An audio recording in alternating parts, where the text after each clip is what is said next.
Welcome folks to Microsoft Microsoft Flight Simulator 2024 in VR. And in this video I'm going to give you my first raw reaction and impressions.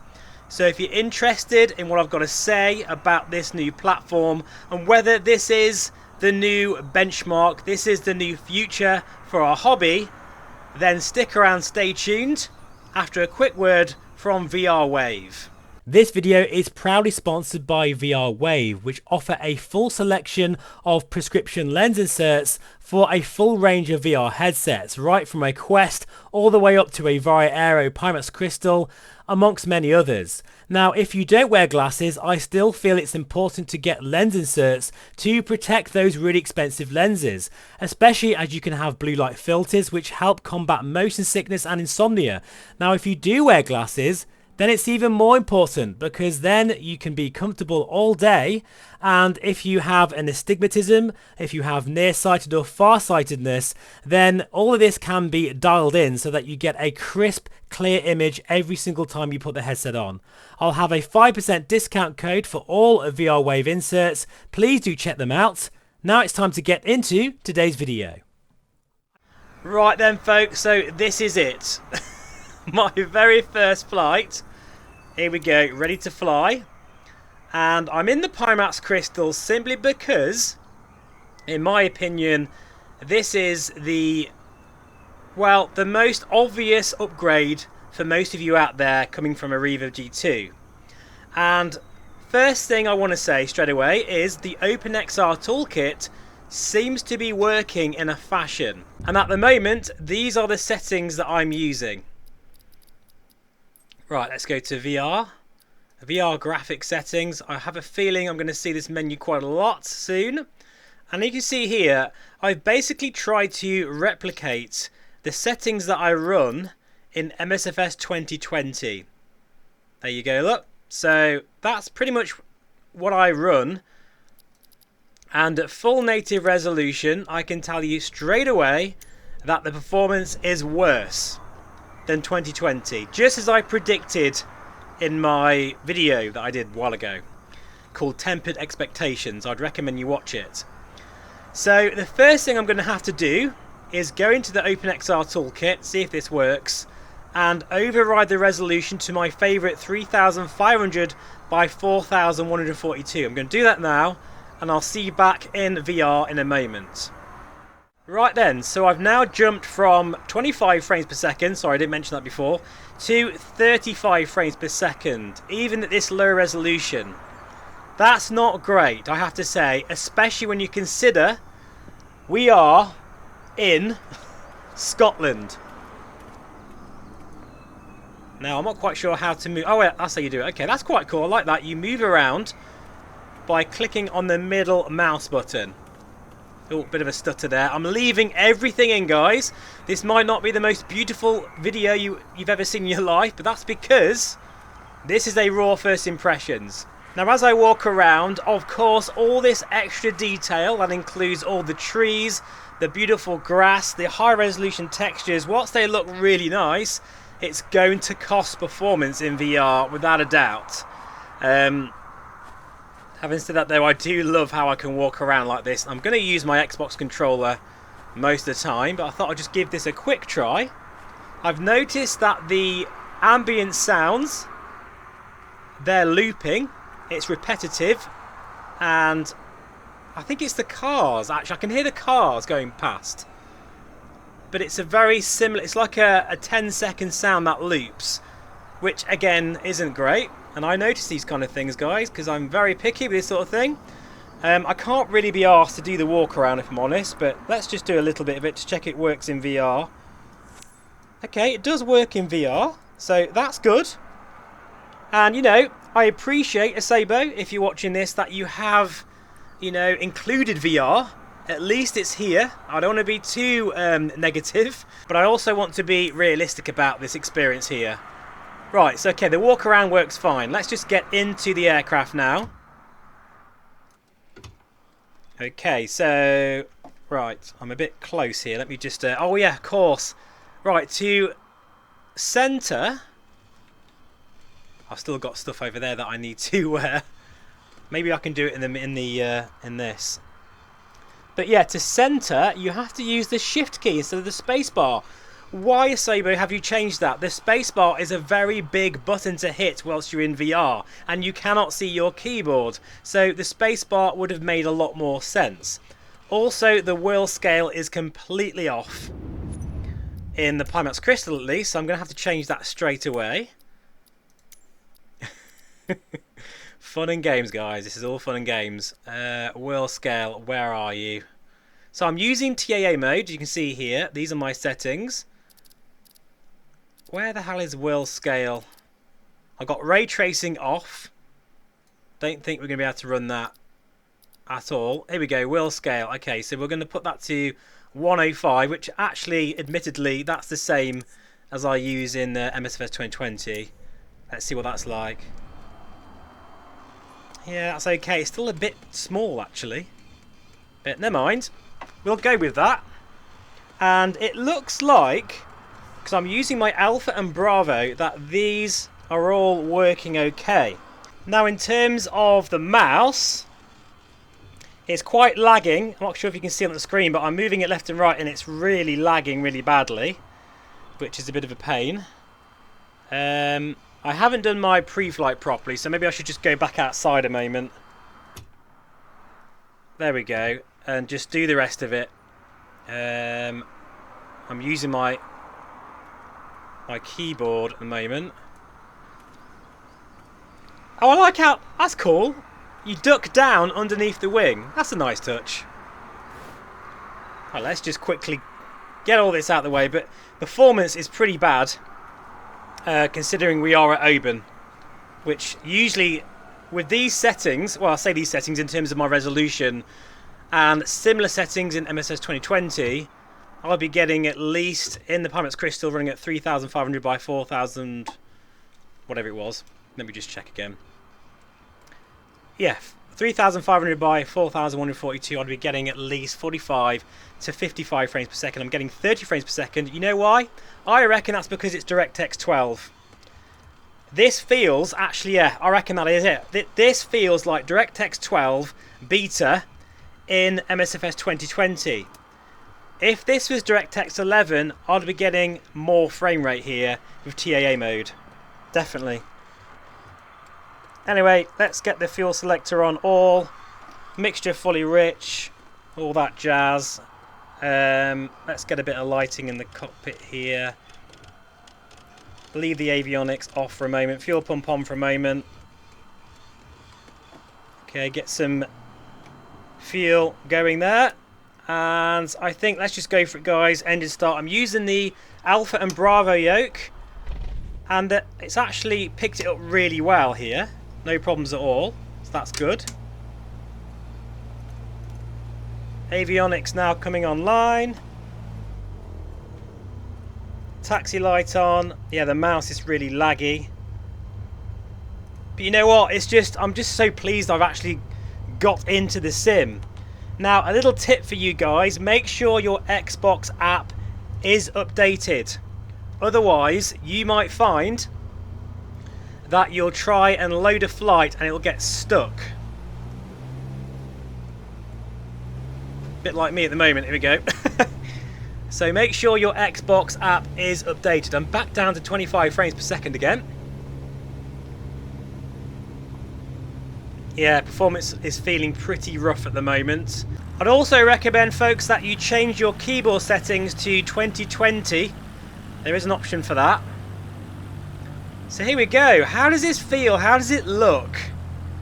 Well, there's no doubt about it. This feels, in terms of the visuals, it's like what I said in the Tech Alpha. It just feels more alive in some way. It just feels very beautiful with the lighting as well in the Pimax Crystal. And by the way, the reason why I'm using this for my first video is because I still believe this is the best headset for most people out there. This is the affordable high-end PC VR headset for those of you looking to replace your Reverb G2. And I love this headset, I really do. I think it's fantastic. Yes, the Somnium VR1 is better, but then it's a lot more money, so it kind of makes sense. But this does look phenomenal. And it's at 30 frames per second, feeling not that great. Oh, I've got a bandwidth low issue as well. Oh god, what a mess. And now the runway looks a little bit crap. Look at the textures, they've suddenly changed. See, I see my skids on the runway there. That's quite cool, I like that. Alright, let's get back in the cockpit again. I like the lighting in the sim is beautiful. You can definitely tell the difference there. Right, for some reason now I can't access anything in the cockpit anymore. What's going on? What's going on? Okay, is that a bug? Probably. Right, now that I've changed my keyboard layout, I'm now using the center key with my spacebar, which is much better, but I am having an issue with the mouse. For some reason it keeps on... Yeah, look, I can't actually do anything with the mouse now. What's going on here? Is that a bug or is it just user error? I'm not sure. But I can't actually interact with the plane at all now. Never mind, let's just do a circuit. Let's just crack on. Here we go, our first takeoff in the brand new sim in VR.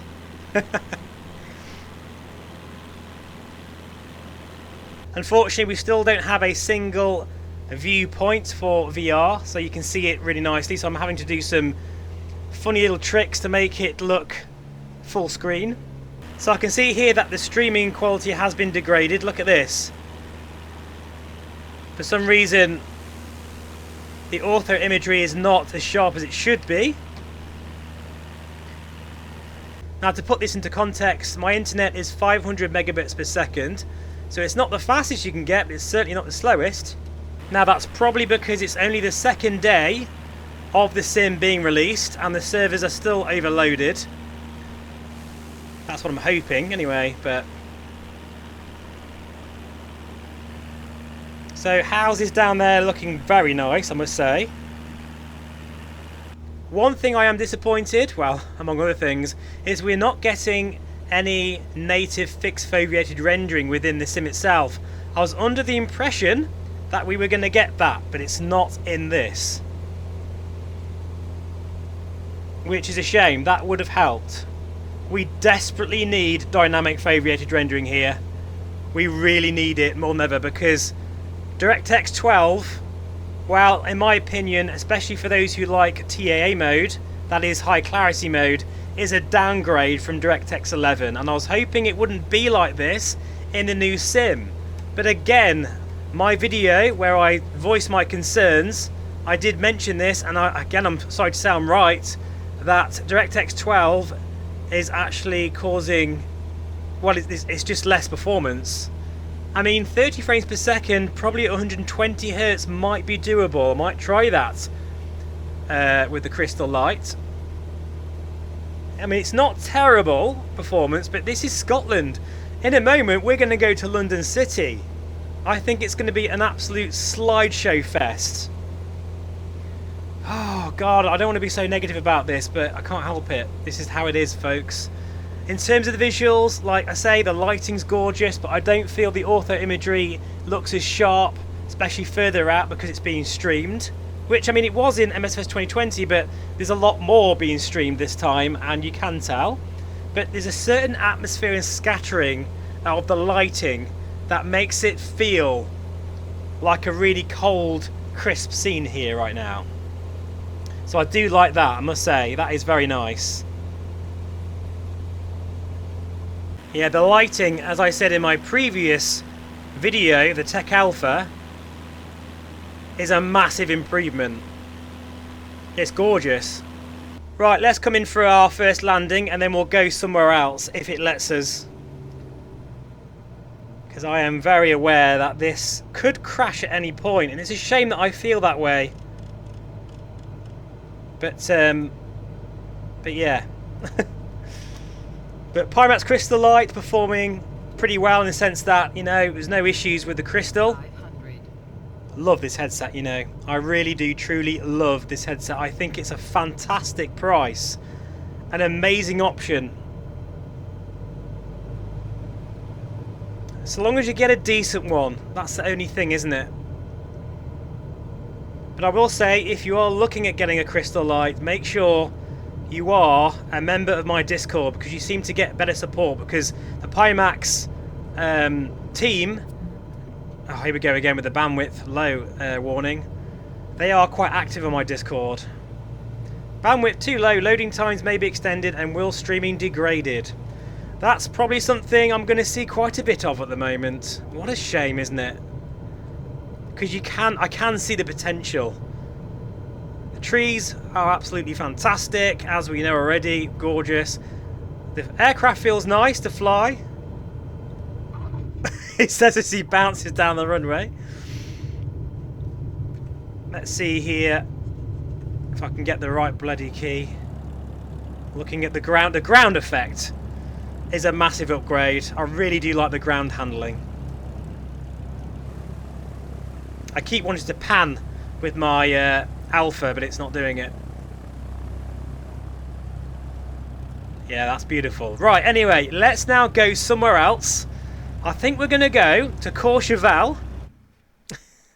Let's see how we get on there, and we'll fly maybe the TBM or something like that. Well, folks, I've been here for the past 10 minutes trying to load Courchevel. And well, it's actually completely crashed now. So, yeah, that ain't gonna work. Oh, hang on, no it hasn't. It hasn't crashed. But I can't seem to load into Courchevel. I don't know why, because I mean it looks like the ortho imagery is loading. Oh, this is not great, is it? Let's try one more time to see if it'll load.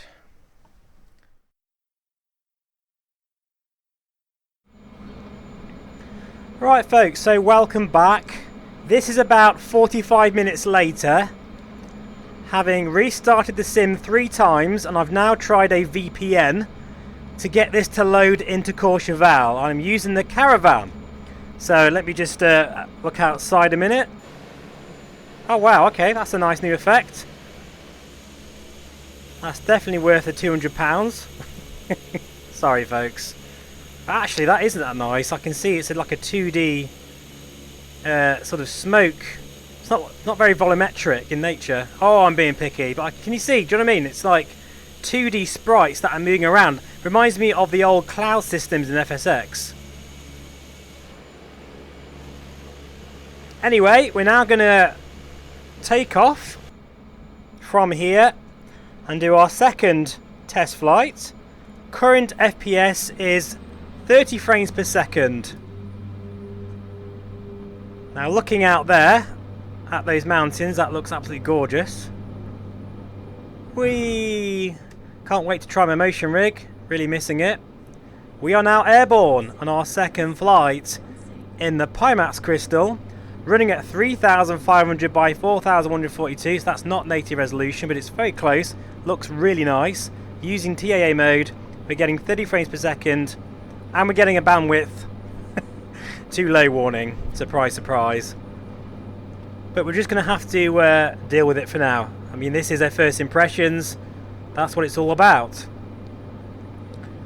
So because I'm getting such a low bandwidth, I'm not sure I can really comment on how that looks, because it does look great, but it looks soft.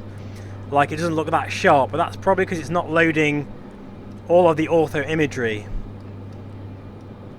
But let's just focus on the other things, like the flight model, how it feels, what's the VR experience like. Now, one thing I do like with this new control system is that you can search by input, so I can then choose my alpha, and I'm still on this same settings menu. I like that. That's cool. Right, I've been able to get the toolbar up, but it looks all stretched and weird. I don't know what's happened there, but at least I can actually mess around with it. That's the main thing. I just want to see if it works in VR. And it looks like it does, so there we go. Wow, that looks good. Right, so I've just changed to real weather. And I'm messing around with the lighting, as you do. Because I wanted to see what the clouds look like in VR. It has definitely had an impact. We're down to 24 frames per second. That's really bad, actually. Performance is not very good. In some ways, I did expect this, though, because this has to push technology forward. I think if it run really, really well, then I'd be thinking, well, you know, we could push it a bit more, because this sim is supposed to last for at least another 4 years, and by then we'll have a 6090 graphics card, who knows? And, you know, I see Microsoft Flight Simulator as the modern day Crysis, in that, you know, Crysis was a game that really pushed the boundaries of technology for PC, and this is the new Crysis. So I want my computer to work hard, you know, but I must admit I did expect a bit better performance with a 4090, that is for sure. It's still doable, but I'm going to have to definitely have a look at my settings, spend quite a bit of time getting that sweet spot for different systems. Now, as I said before, I do have a few systems that are coming, so I can really test the VR settings, including a 4070 based system and an AMD system as well. See, look at this. This is what I love about this new sim. You can really see the difference in the lighting here. That cloud base, how it's super dark, super menacing. Then you've got the sun just trying to break through, but the cloud is so thick, it's only going so far. That is very good. You wouldn't get that in 2020. And then over here, you've also got these different cloud layers, and there's no pixelation at all. So that is very, very nice. That looks really good. Right, let me just change the view again. I like how changing views is not causing the stutter problem that I had in the alpha. Now let's change the weather to something else. So we'll go for a few clouds, and maybe we'll change the time of year to July. Now look at this. This looks beautiful. The lighting conditions, again, it feels a lot brighter than it did in 2020. Ignore the ortho imagery. I think that's just a server issue. It does look very, very blurry. In fact, it reminds me of FSX. You know, those of you who have used FSX will know what I mean, but when you used to fly a really fast aircraft, the ortho imagery would not keep up and you get this blurriness. That's what it looks like. I feel like we've gone back to them days again. But the clouds there, I can see there, be fair, there is a little bit of pixelation right on the top of the clouds. Yeah, there is still some pixelation there. That's the first time I've seen that. But I'm glad I have, because that's all part of this first impressions. Now, at the end of the day, do I feel like this is a massive upgrade or a substantial upgrade from 2020? No, I don't. I think that's my problem here, is that, to be honest, those of you who are happy with 2020, unless you really crave that career mode and the extra lighting and physics, trees perhaps, shadows, but the core experience, I think really, you're not really missing out too much at this point in time until things get better. I'm so glad we've got VR, don't get me wrong, but it's going to take some, hello, it's going to take a bit of time to get this to where it needs to be. Right folks, so for my last test, we are now flying around London City. And what surprised me is the performance isn't as bad as I was expecting. Considering the fact that in Scotland, I was getting 30 frames per second. In Courchevel, I was getting, well, at some point 24 frames per second, but generally speaking 30 frames per second. And in London City, the PC breaker area, I'm also getting 30 frames per second. Now, to put that into context, every flight sim that I've ever tried, it's always varied in terms of its performance based upon where you are. Say if you're flying over a city like this, you're going to get a lot less performance than say if you're flying in the Caribbean. But it seems like that's evened out a little bit with this platform, probably because it's taking more advantage of my cores, of my CPU. I'm running a 13900K, by the way, with an RTX 4090. So the performance is a bit more evened out across the board. So that's interesting. I mean, don't get me wrong, there's still a dip, but I thought it would be more than that. At this point, I would love to try changing the weather, but the toolbar has stopped working. Yet another bug. And I'm kind of getting a bit fed up with it, to be honest. So in conclusion, I do not recommend this sim at this point, but it's only day 2. I do think that Asobo will improve things and the sim will get better, but right now you'd be better off waiting, honestly. And I'm really, really sad to be saying that. I really am, because I was so looking forward to this. It's mainly the server side that needs improving, but also just little bugs. Like, for instance, I can't get to the VR toolbar. Sometimes I can't interact. In fact, I can't now, look. I can't interact with this. Unless that's a user error, I'm not sure, but I can't now interact with any of these things with the mouse. So I don't know what's going on. But it's not all bad news, because as you can see here, it does look spectacular in VR. And the lighting effects are very nice. I love the sort of scattering particles of the light going down. You can really see it. And over there it's completely different. It looks cold. It looks like it's getting dark, and that blue sky is getting quite like a dark blue. Yet over here it's sort of really blooming at you. It looks fantastic. I just think it needs some time. What do you think, guys? Let me know in the comments below. But thank you so much for watching, as always. I truly appreciate it. That looks amazing down there. The servers look like they're getting better all the time, actually. So that's definitely encouraging to see. But yeah, that'll do for now. And I'll see you again very soon. Take care and bye for now.